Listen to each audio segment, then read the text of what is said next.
Astrology simplified bye Chaure में आपका स्वागत है। आज बात करेंगे नवांश कुंडली कब देखी जाती है।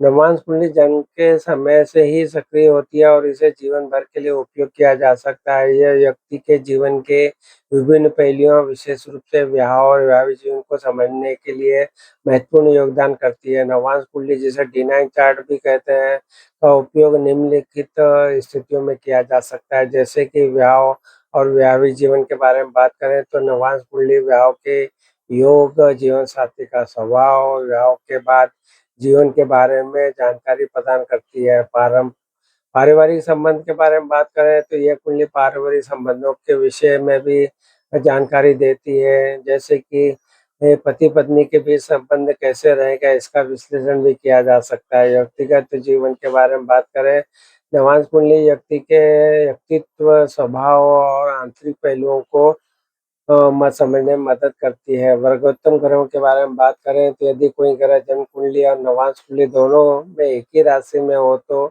उसे वर्गोत्तम ग्रह कहा जाते हैं। यह शुभ माना जाता है। नीच भंग राजयोग के बारे में बात करें, यदि कोई ग्रह जन्म कुंडली में नीच का है लेकिन नवांश कुंडली में उच्च का है तो नीच भंग राजयोग बनाता है और अच्छे फल देना शुरू कर देता है। संक्षेप में हम बात करें तो नवांश कुंडली एक महत्वपूर्ण ज्योतिषीय उपकरण है, जिसका उपयोग व्यक्ति के जीवन के विभिन्न पहलुओं को समझने के लिए किया जाता है, विशेष रूप से ब्याह और वैवाहिक जीवन के लिए। तो जब भी हम जन्म कुंडली जो आपकी जन्म कुंडली का अध्ययन करेंगे तो उसमें पहले लग्न कुंडली, फिर चंद्र कुंडली और साथ में नवांश कुंडली का भी विश्लेषण किया जाता है। इसलिए नवांश कुंडली का भी बहुत ही महत्वपूर्ण योगदान देखा जाता है।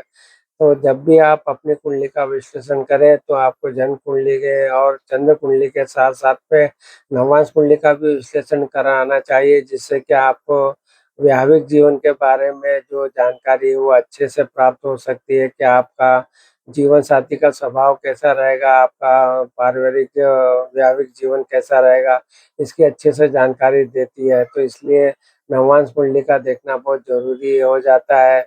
और ये जो नवांश कुंडली है, ये आपको और जो बातें हमने बताई है उनको देखा जाता है। और यहाँ पे अगर कोई ग्रह अगर जो D1 कुंडली में अच्छी स्थिति में नहीं है परंतु नवांश में अच्छी स्थिति में है तो वो उसका अच्छे फल देना शुरू करता है। तो इसलिए दोनों कुंडलियों को देखना बहुत ही महत्वपूर्ण हो जाता है।